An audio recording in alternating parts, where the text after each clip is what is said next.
Avui us parlaré del monestir de Ripoll i Bressol de Catalunya i d'una de les obres més importants que es van escriure i dibuixar en aquest monestir, com va ser la Bíblia de Ripoll. Per parlar del monestir de Ripoll és necessari parlar d'un personatge cabdal en la història d'aquest monestir, com va ser l'abat Oliba, que va viure de l'any 971 fins a l'any 1046. Era besnet de Guifré el Pilós, que va ser el fundador d'aquest monestir, net de Miró II de Cerdanya, fill d'Oliba Cabreta, que era comte de Cerdanya i Besalú, i germà de diverses persones, entre d'altres de Guifré II de Cerdanya i també del famós Bernat Tallaferro. La seva germana va ser la fundadora del monestir de Sant Joan de les Abadesses, monestir que més endavant va haver de deixar per irregularitats que es van produir en l'administració d'aquest monestir. L'abat Oliba va ser inicialment comte per drets successoris, va ser comte de Berga i de Ripoll fins a l'any 1002. A l'any 1002 va decidir que no volia seguir la vida de la noblesa, la vida que li tocava d'alguna manera, i va deixar els comtats de Berga i de Ripoll en mans del seu germà i va entrar com a monjo al monestir de Ripoll, on hi va estar com a monjo fins a l'any 1008, any amb el que després de la mort de l'abat que hi havia i degut a les seves capacitats i a la seva capacitat de treball va ser nomenat abat d'aquest monestir de Ripoll i al cap d'uns mesos, també del mateix any, també va ser nomenat abat del monestir de Cuixà. A l'any 1011 tenim documentat el primer viatge d'Oliba i acompanyat d'altres bisbes que van a Roma per demanar la independència del arquebisbat de Narbona i dels monestirs que ells portaven. I això es repeteix aquest viatge 5 anys després, a l'any 1016, amb un segon viatge també a Roma. Per tant, podem veure que l'abat Oliba era un personatge viatger que coneixia el món. Amb aquests viatges es diu que va conèixer passant per la zona del nord d'Itàlia, de la Llombardia, va veure les esglésies romàniques que hi havia construïdes allà, li va agradar l'estil arquitectònic que allà hi havia i va voler també portar cap a Catalunya una part d'aquesta manera de fer i de construir les esglésies. Paral·lelament, sabem que l'any 1020 es produeix una expedició catalana que segueix a Còrdova i 2 anys després, l'any 1022, s'estableix ja també, l'abat Oliba estableix la pau i treva, de la qual us en parlaré més endavant. Amb aquesta imatge que teniu aquí en pantalla podeu veure la seva signatura.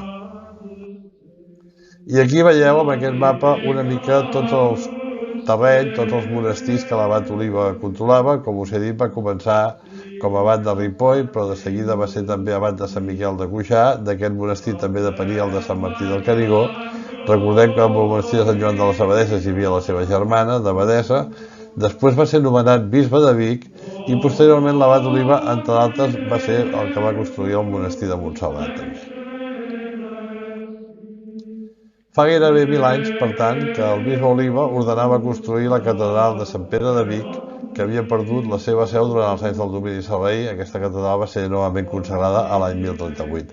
Amb aquesta imatge teniu una fotografia actual del que queda de l'estil romànic d'aquesta catedral de Vic, que és el seu campanar, el seu esvelt campanar, i amb una figura de metall que actualment hi ha a la plaça que recorda la figura, el personatge de l'abat Oliba.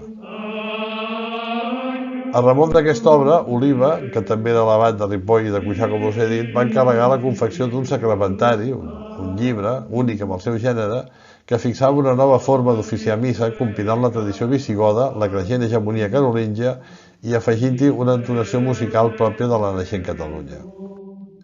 De la catedral romànica, amb prou feines en queda el campanar, com heu vist a la fotografia, però el petit manuscrit d'oracions, que es va estrenar l'any 1038, ha sobreviscut fins als nostres dies després de moltes vicissituds. I amb aquesta imatge en veieu una pàgina d'aquest manuscrit d'oracions i amb aquesta altra pàgina en veieu una altra.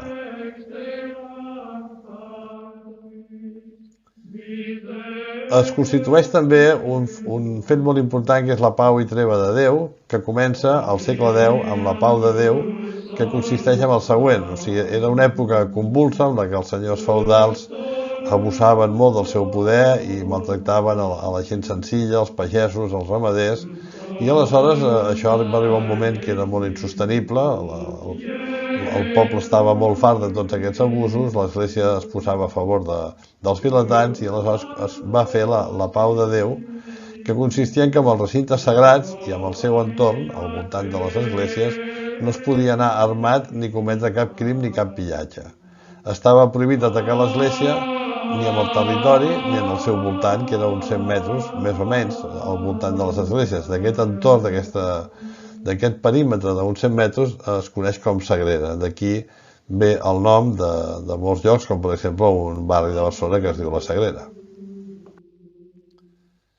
I passem de la pau de Déu a la treva de Déu, que es fa a inicis i a mitjans del segle XI, en la que ja hi participa l'abat Oliba, que es constitueix a banda i banda dels Pirineus i constitueixen amb assemblees de bisbes i de pagesos que s'enfronten de manera encara més decidida que abans als senyors feudals perquè limitessin l'ús de les armes.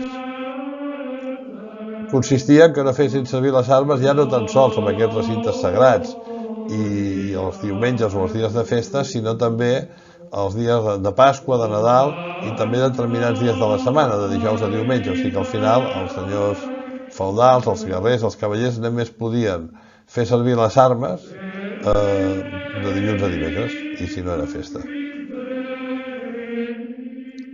Amb aquest gràfic que teniu aquí al davant tenim una certa correlació entre alguns fets històrics de l'època i la vida de l'abat Oliba. Per exemple, a l'any 971 el comte Borrell envia una ambaixada amb el cabdill, amb el califat de Còrdova, amb la qual una mica li planteja la possibilitat de que Catalunya s'independitzi dels reis francs, a veure com ho veurien des de l'altre poder que estava a rodejar Catalunya, al nord pels francs i al sud pels musulmans. Amb aquest any neix Oliba. Si passem els anys i ens anem a l'any 988, aquesta situació que s'havia consultat produeix efecte, o sigui, Borrell II és comte de Barcelona, no renova la seva fidelitat, el seu vassallatge als reis francs, amb el rei Hug Capet, i per tant és una manera de facto de constituir la independència dels principats catalans, dels comtats catalans. A l'any aquest precisament és quan comença Oliba a exercir com a comte de Besalú i de Ripoll. Després tenim una sèrie de dates, com us he dit abans, a l'any 1002 quan renuncia al títol de comte i entra com a monjo a Ripoll. Després a l'any 1008 quan és escollit abat de Ripoll, també de Sant Martí del Canigó i de Cuixà, i després a l'any 1017 és nomenat bisbe de Vic, entre d'altres dates importants. I a l'any 1022, com hem comentat fa un moment, que s'estableix la treva de Déu a banda i banda dels Pirineus. Això ho podríem seguir veient aquí amb més gestes, amb més accions que va fer l'abat Oliba, com impulsar la construcció d'una renovació del monestir de Sant Martí del Canigó, se'n va encarregar de portar a terme l'assemblea de Toluges, on es va establir la plau i treva de Déu. Novament es van pactar com havia de ser aquesta plau i treva, i tota una sèrie d'accions que podeu aturar el vídeo i mirar amb tranquil·litat fins que l'any 1046 l'abat Oliba mor a Cuixà el dia 30 d'octubre. Per tant, amb aquestes dates és també precisament quan es produeix el naixement de Catalunya. Durant el segle IX la marca hispànica estava governada per comtes que eren nomenats per la reialesa carolíngia i que van anar enfortint el seu poder alhora que l'imperi carolingi es debilitava. I aquí tenim una mica el mapa d'aquests comtats. Teníem el comtat més important, que era el de Barcelona, però també teníem els de Girona, el de Besalú, el de Peralada, el d'Empúries, el de Cerdanya, l'Urgell, Pallars i Ribagorça, i després tota una franja de terreny que estava buida d'habitants, estava pràcticament abandonada, tots els deltes del riu Cardener i del riu Llobregat. Totes aquestes terres van passar a tenir titularitat pròpia i els comtes van agafar llibertat d'acció. D'entre ells va destacar Guifré I el Pilós, que amb l'objectiu d'unir els seus dominis va iniciar la reorganització d'una regió central, despoblada, tot fundant-hi un monestir, Santa Maria de Ripoll. Recordem que Guifré el Pilós era comte de Besalú i de Cerdanya i també comte de Barcelona. Els dominis de Guifré, amb aquesta reorganització i amb aquesta repoblació d'una terra de ningú, que serien l'actual Ripollès i la Plana de Vic, que s'endinsava amb els seus dominis i que esdevenia de fet el pas i el lligam, el nexe d'unió imprescindible entre la Cerdanya i Barcelona, els dos pilars del domini de la Casa Comtal. Els dominis de Guifré el Pilós quedaven així arrodonits i assegurats amb una nova línia de frontera amb els sarraïns que separava a banda i banda el que s'ha distingit com la Catalunya Vella i la Catalunya Nova. En aquesta imatge veieu una miniatura, una pintura que representa Guifré el Pilós. I amb aquest mapa, novament, que s'assembla molt a l'anterior, podem veure tots aquests dominis de Guifré el Pilós i tot aquest terreny que estava sense estar pràcticament habitat, amb el que va fer construir el monestir de Ripoll, perquè això comencés a ser habitat i ell pogués passar sense tenir que anar a fer cap volta des dels seus comtats de la Cerdanya fins a Barcelona. La iniciativa de Guifré es basava en la confluència de 3 factors que van ser determinants en la definició de la identitat religiosa, política i cultural de la Catalunya Vella. Per una banda, l'expansió d'una fe comuna, que seria important actiu en la reconquesta dels territoris ocupats pels sarraïns. Per una altra banda, l'inici d'una nissaga comtal que donaria oficialitat a la pàtria. I després, per una altra banda, també important, la reunificació d'un territori que era la frontera dels comtats amb l'Emirat de Còrdova i que formarien part de la nació catalana. Les llegendes atribuïdes a aquest personatge, que l'erigeixen com a pare de la pàtria, van ajudar a engrandir-lo com un símbol nacional. I els descendents de Guifré el Pilós van ser el Miró II de Cerdanya i després Oliba Cabreta, que era el pare de l'abat Oliba. Per tant, Guifré el Pilós, com ja hem dit, era el besavi de l'abat Oliba. I parlem ara ja de Ripoll com a bressol de Catalunya, monestir de Ripoll que s'ha considerat tradicionalment aquest bressol de Catalunya pel seu passat històric i llegendari, gràcies al paper clau en la configuració de la nació catalana que va tenir el propi monestir i el seu fundador, el comte Guifré I el Pilós o el Pelós, com també s'anomenava. Aquí veiem una imatge actual del monestir de Ripoll. I anem a parlar una mica d'aquest monestir, del monestir de Santa Maria de Ripoll i de la seva història, perquè és una història molt complexa. Va ser fundat, com ja hem dit, pel comte Guifré el Pilós, cap als anys 879-880, i en aquest monestir va ser enterrat després d'haver mort en combat contra els sarraïns. Es considera que va ser l'abat Oliba, besnet de Guifré, l'autèntic fundador i qui va aixecar l'església abacial amb els 7 absis i la va consagrar a l'any 1032. Però si tirem una mica enrere, recordem, a l'any 880 Guifré el Pilós funda el monestir amb aquest procés de repoblació de la vall del riu Ter. Aquest monestir és consagrat diferents vegades en funció de les diferents ampliacions que té, als anys 888, 935 i 977.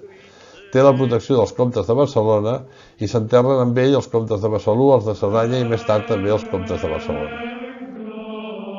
Després va venir el terratrèmol del dia 2 de febrer de l'any 1428, conegut popularment com el terratrèmol de la Candelera, perquè es va produir aquest dia, que va tenir l'epicentre a Queralbs i que va ensorrar el campanar de tramuntana, la sagristia i la volta major del canó romànic de l'església del monestir de Santa Maria de Ripoll, i que va propiciar una restauració ja segons els criteris de l'arquitectura gòtica, que era la que s'estava emprant amb aquestes dates. Després la Guerra Civil del segle XV, la Guerra del Francès i la Primera Guerra Carlina, ja a l'any 1833-1840, amb l'incendi del monestir, la crema dels arxius i la profanació de tombes van suposar una forta patacada pel monestir de Santa Maria de Ripoll. La primera gran reconstrucció d'aquest monestir es fa al segle XIX, va ser la reforma neoclàssica de l'any 1826 a l'any 1830, que es fa càrrec de l'arquitecte de Vic, Josep Morató i Codina. Aquesta remodelació, que va modificar la fesomia de la planta, va suposar la substitució de les dues naus laterals per una de sol a cada banda segons el gust neoclàssic. La situació del monestir, crítica, es va aguditzar amb la desamortització de Mendizábal i l'abandó de la vida monàstica a partir de l'any 1836. Un incendi i la posterior abandó d'aquest recinte va propiciar un deteriorament important que fins i tot es va traduir amb la utilització de materials del conjunt monàstic per a les obres de reconstrucció de la ciutat de Ripoll, sobretot després de la destrucció de la vila pels carlistes a l'any 1839. A mitjans del segle XIX es produeix l'esfondrament de la torre del Palau de l'Abat, de la part nord del claustre i de la nau de la coberta gòtica. Aquí teniu unes fotos de com estava el monestir a partir d'aquests enderrocaments.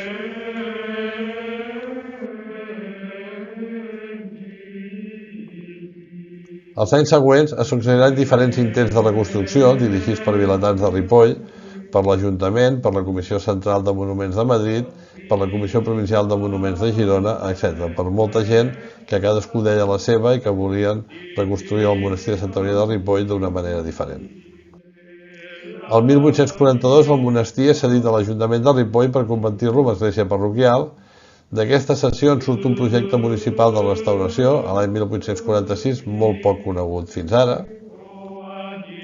I després tenim un segon projecte que dels anys 1863-1870, quan l'Acadèmia de Belles Arts de Barcelona encarrega a Elies Rogent, arquitecte, un projecte de restauració del temple i de la part enrunada del claustre, que era tota l'ala nord.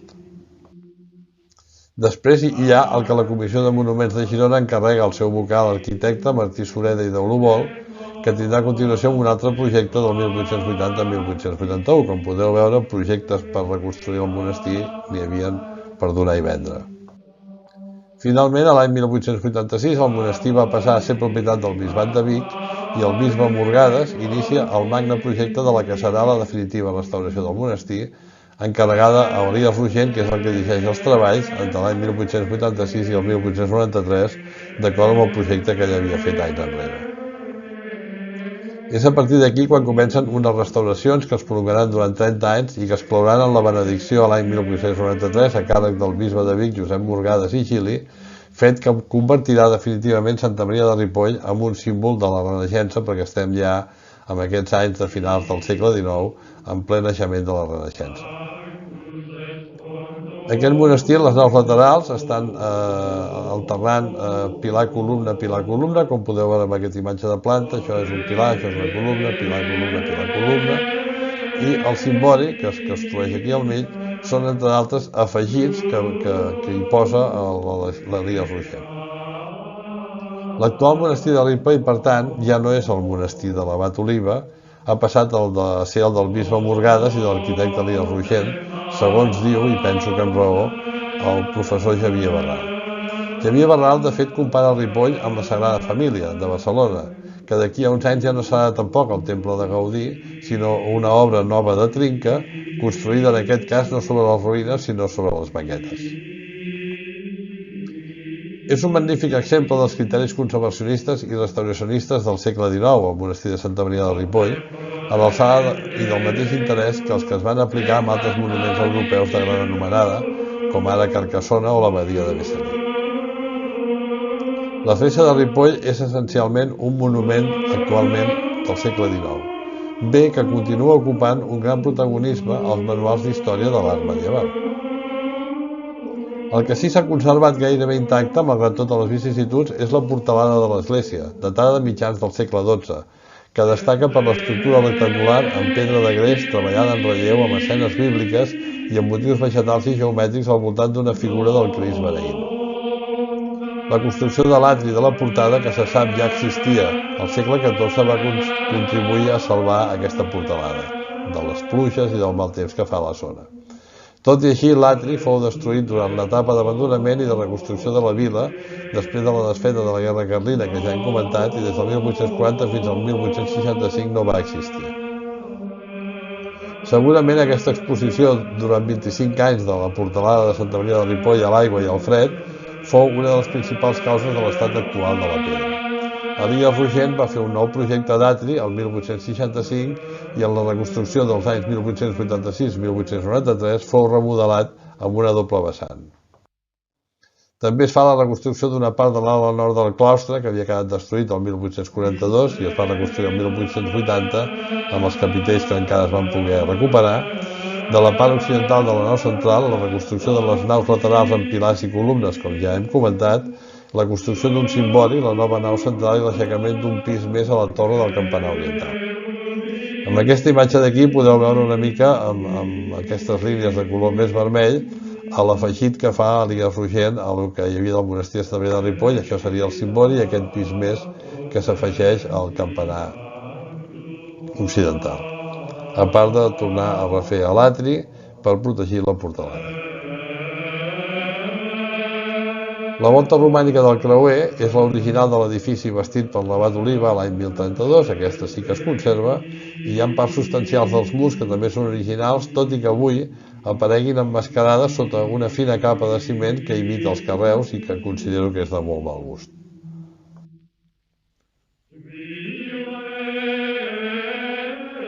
La monestir de Santa Maria de Ripoll, l'església, és una església, un monument de planta basilical amb 5 naus, 7 absis, un cimbori, 2 campanars, el de la dreta més alt, La coberta original no sabem si era de fusta o era de pedra. Entre el 1019 i el 1032, mentre és abat Oliba, es construeixen 5 naus. A l'any 1290 hi ha una sal i unes rescloses fetes per part dels vilatans, i a l'any 1428, com ja hem comentat, hi ha un terratrèmol del dia de la Candelera, i quan es reconstrueix el sostre de la nau principal es fa amb voltes d'estil gòtic. Posteriorment, el 1826-1830, a manera de resum, tenim la reforma neoclàssica amb 3 naus. A l'any 1835 pateix la sal a l'incendi i la destrucció del monestir del marc de la Primera Guerra Carlina. Els monjos se'n van pel decret d'exclaustració i es va deteriorar el monestir, i després, a l'any 1886-1893, hi ha una restauració que pot ser, per ser més correctes, n'hauríem de dir reconstrucció, del monestir per part d'Elies Rogent amb elements propis dels 3 segles. En aquest aspecte és un cas únic i amb un cert misteri. Actualment, com tots sabem, el monestir té 5 naus i 7 absis. Aquí veiem, novament, imatges de com havia quedat el monestir abans de la seva darrera restauració, reconstrucció, i també una imatge també actual de la seva planta i del claustre. La seva capçalera té 7 absis iniciats al segle X en temps de l'abat Oliba.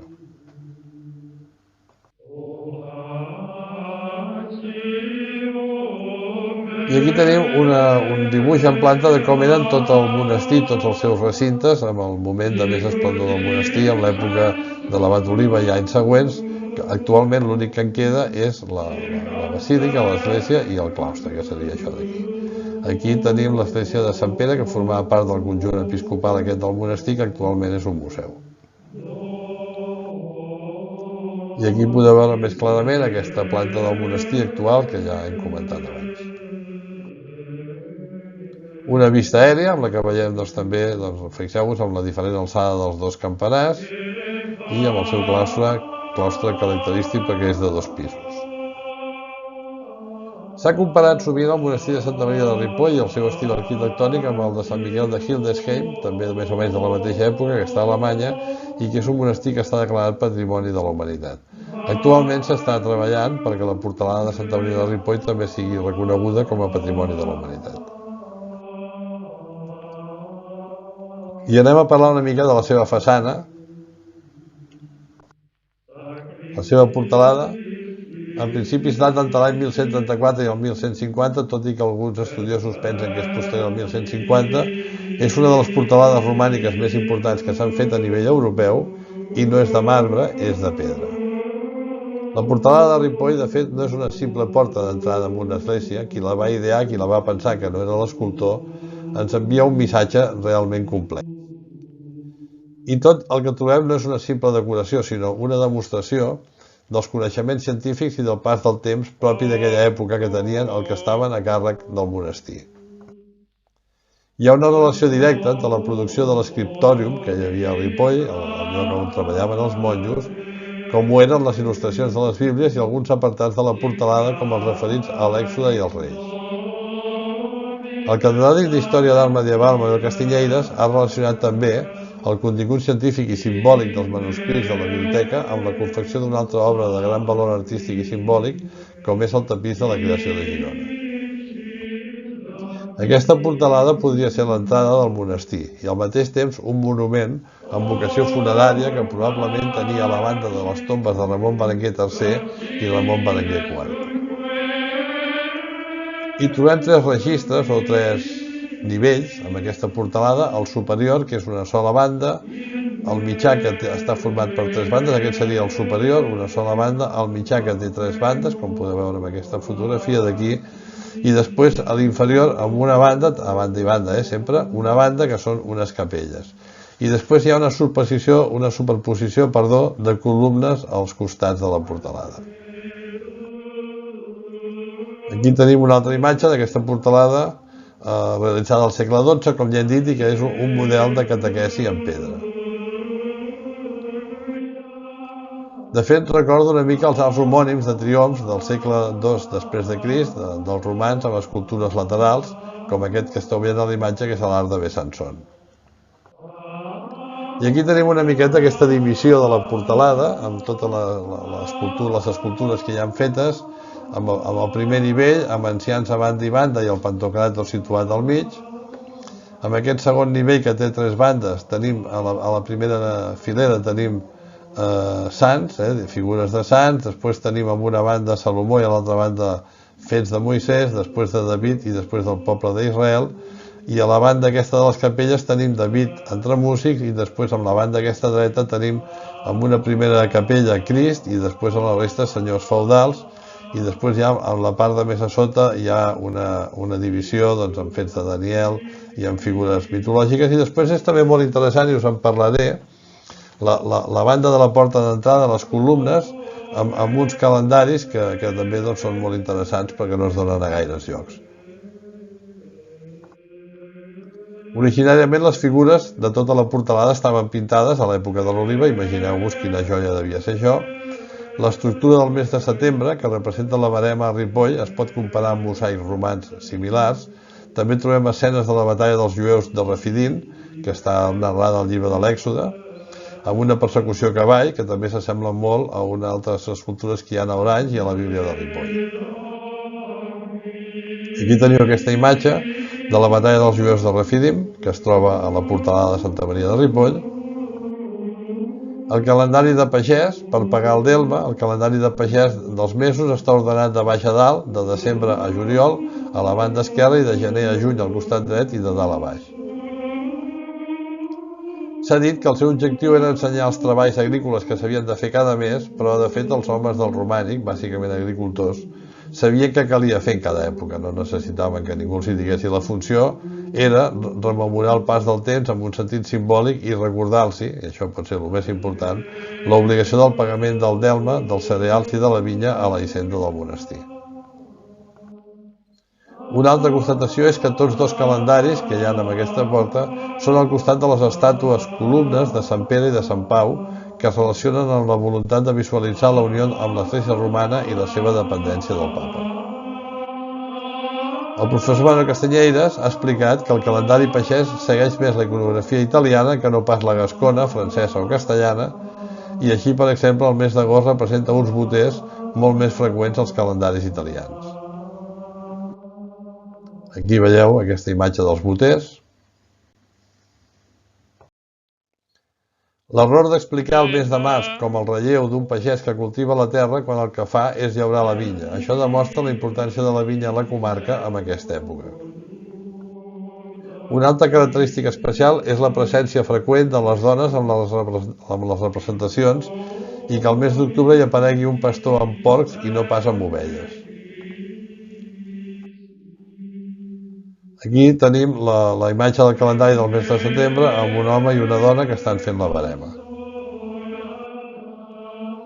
Les dues fileres inferiors de la part del mig s'han tret de la Bíblia de Ripoll, del llibre dels Reis, d'esquerra, i a l'Èxode a la dreta, amb escenes de la provisió del manà segons la Bíblia, petició d'aigua, Moisès a la muntanya i altres escenes.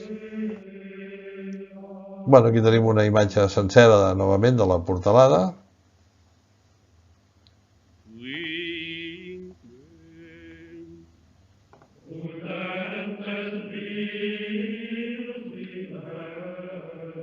Les bandes i bandes, les capelles que hi ha.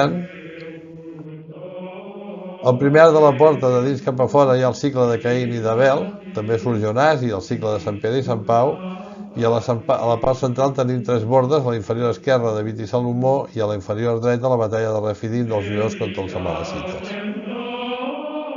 A la part interior tenim a l'esquerra músics i a baix de tot un genet amb cavalls, i a la banda superior al centre la Majestas Domini, rodejat per un àngel i una àliga, i una imatge teofànica de 24 ancians de l'Apocalipsis, 12 i 12 a cada banda. Aquí dalt teniu el Majestas Domini amb els àngels, i novament una descripció més detallada de tota la portalada, que jo ara ja no tornaré a comentar, però que sempre us recordo que podeu aturar el vídeo i mirar-la amb deteniment. I anem a parlar una mica dels signes del zodíac de la portalada de Ripoll, amb un estudi que s'ha fet que indica que al monestir romànic hi conviuen el calendari del pagès i la versió pagana dels signes del zodíac. Aquesta portalada romànica, que està en llista d'espera, com us he comentat, per ser declarada Patrimoni de la Humanitat per la UNESCO, ens ofereix una singularitat que fins ara no havia estat detectada.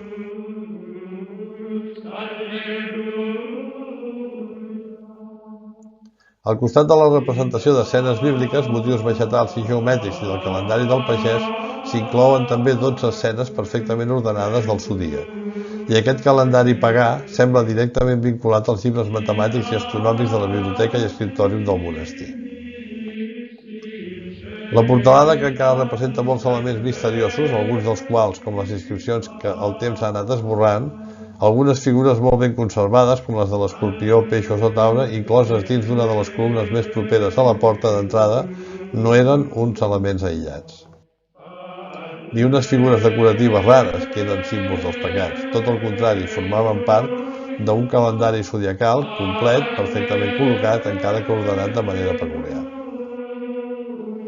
Teniu aquí una d'aquestes imatges d'aquest calendari del zodíac, a l'escorpió, el signe d'escorpió, d'escorpí. Els signes del zodíac es vinculen a l'estudi de les constel·lacions, que era una de les preocupacions dels que treballaven a l'escriptòrium de Ripoll. Un altre dels símbols, el de taure, estan situats en columnes ben conservats, com aquest, i fins ara eren els únics que havien estat identificats.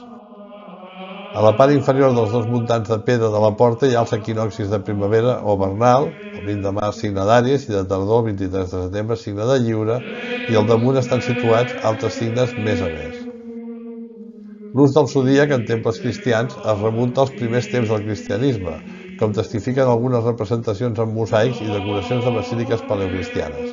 Aquell primer cristianisme s'apropiava de característiques de les divinitats paganes i les reinterpretava. I això va continuar amb esglésies i catedrals de l'època medieval, tant amb l'escultura com amb els mosaics i vidrieres. Els signes del zodíac deixaven de ser una al·lusió al temps cíclic i circular i es referien a un temps que es mou cap endavant fins a la fi del món i la segona vinguda de Crist. Es troben signes del zodíac a la catedral de Chartres, a la porta principal de la col·legiata de Sant Isidore de Lleó i en altres esglésies. Però no és tan habitual la representació dels dos calendaris, zodíac i pagès, amb una mateixa obra romànica. És cert que hi ha convivència de calendaris agrícoles i zodiacals a les portades de la catedral de Sant Làzer d'Autun o a l'església de Santa Maria de Madeleine de Vézelay, com veieu amb aquesta imatge. Però la diferència amb Ripoll és que aquí les figures del calendari agrícola i zodiacal, de les vivències camperoles i de les relacionades amb les constel·lacions celestes, no estan barrejades o intercalades, sinó que estan una a una al costat de l'altra en columnes paral·leles. El calendari zodiacal està situat a l'obertura més externa de la porta, després d'una última columna i capitell, i es contraposa així al calendari agrícola dels mesos, que es troba en el muntant més interior de la porta d'entrada. Així, en el muntant esquerre, al costat dret de la columna estàtua de Sant Pere, hi ha els signes d'Àries, part inferior, peixos, aquari, capricorn, sagitari i escorpió, a la part superior. Remata el muntant una mena d'estrella. En aquest dibuix veieu els muntants amb els calendaris zodiacal i agrícola de la dreta, de Sant Pau. Tenim a la banda esquerra de la imatge el calendari agrícola, la imatge de Sant Pau, i a l'altra banda el calendari zodiacal. En el muntant dret de la banda esquerra, a la banda esquerra de la columna de Sant Pau, hi ha els signes de Lliure, a la part inferior, Verge, Lleó, Càncer, Gèminis i Taure, a la part superior. Remata el muntant una petita figura molt deteriorada. I aquí teniu els muntants amb els calendaris zodiacal i agrícola de l'esquerra, on tenim la imatge de Sant Pere i també amb la mateixa distribució que a l'altra banda. I aquí tenim el detall dels dos muntants que estan ajuntats en dues imatges. Cada muntant està en una banda de la porta, amb els símbols del calendari zodiacal. Els del costat de l'estàtua o columna de Sant Pere comença dalt amb l'escorpió o escorpí, continua amb Sagitari, Capricorn, Aquari, Piscis i Àries, i el del costat de l'estàtua de Sant Pau comença a dalt amb Taure, el teniu aquí dalt, amb Taure, després en Gèminis, Bessons, amb Càncer o Cranc, Lleó, Verge i Lliure o Balança. I aquí els teniu un a un, per si voleu entrar en més detall amb totes aquestes figures del calendari zodiacal. I parlarem ràpidament també del claustre lloc obligat d'un monestir, lloc de contemplació, de repòs, de passeig pels monjos, lloc de silenci, lloc de tranquil·litat, lloc de recolliment. Un claustre iniciat a l'any 1170-1200 va substituir un que hi havia del segle X. El que està al costat de l'església és un espai, doncs, com us he comentat, de reflexió i que uneix les diferents estances del monestir. Com a curiositat, aquest claustre és un claustre de 2 pisos.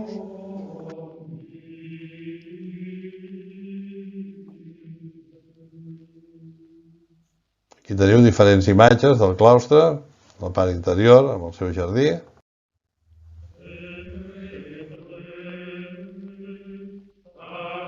I alguns dels capitells, alguns restaurats, alguns altres originals, alguns fets de nou.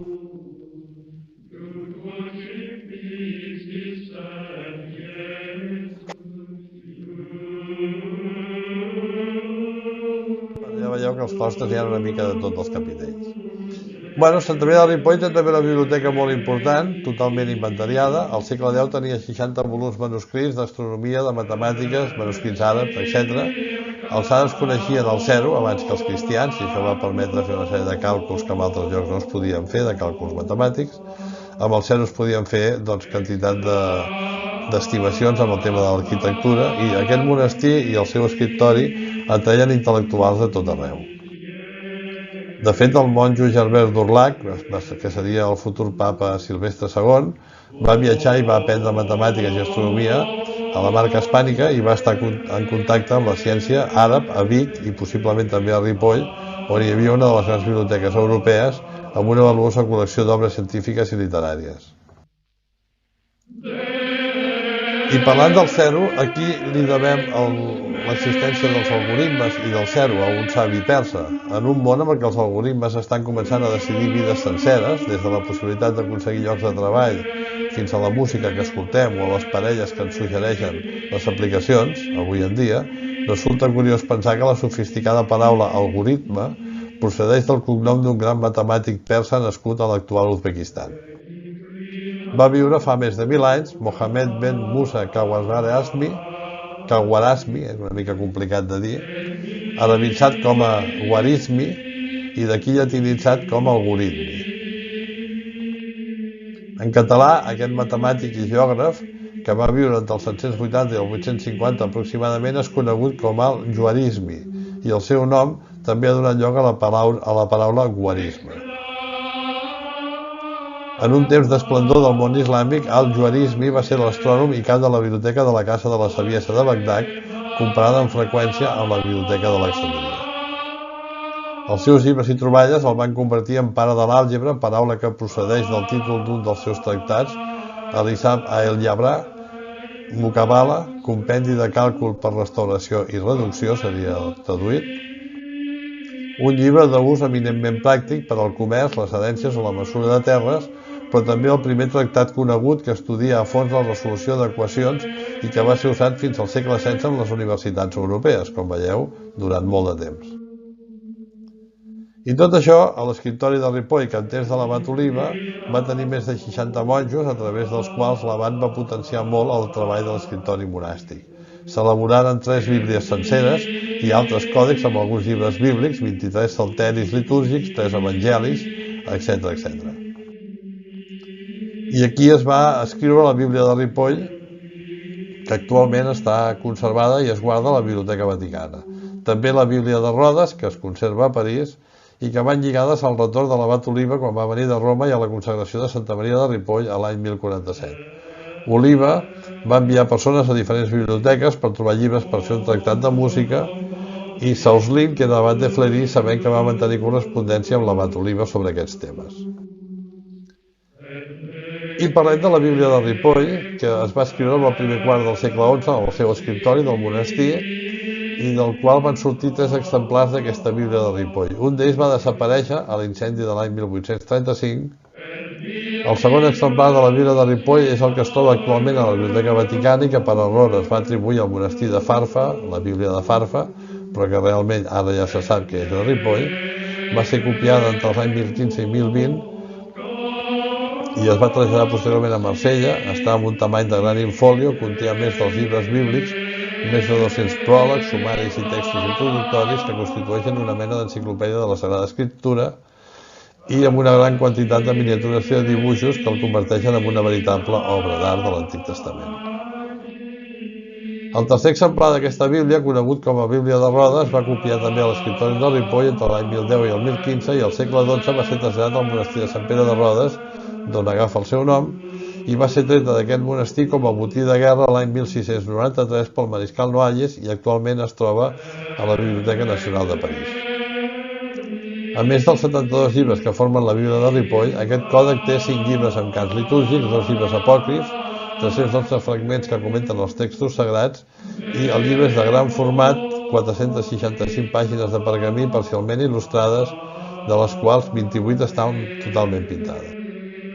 És un estil àgil i nerviós dels monjos, diferents monjos treballen amb aquesta Bíblia, no un de sol, amb figures vives, amb varietat d'actituds i de moviments, amb una composició asimètrica, amb un sentit narratiu, s'utilitzen molt els colors, sobretot el groc, el blau, el marró i el vermell. I ara veurem algunes d'aquestes pàgines d'aquesta Bíblia que s'escriuen paral·lel a la construcció de la Basílica de Ripoll.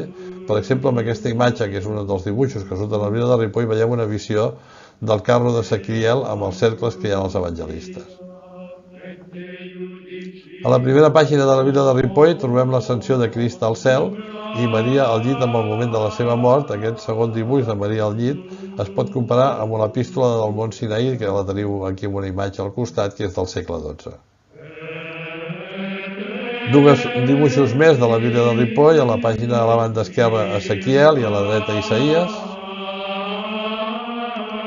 La roda de l'any amb les estacions i les temperatures. Una segona pàgina del Gènesi, que teniu aquí també, amb una escena d'Adam i Eva treballant, una segona escena de l'ofrena de Caí i Abel amb el xai i l'espiga i una tercera escena on Caí mata Abel i Déu dins de la rodona li pregunta on és el teu germà. La resta d'escenes són sobre l'arca de Noé.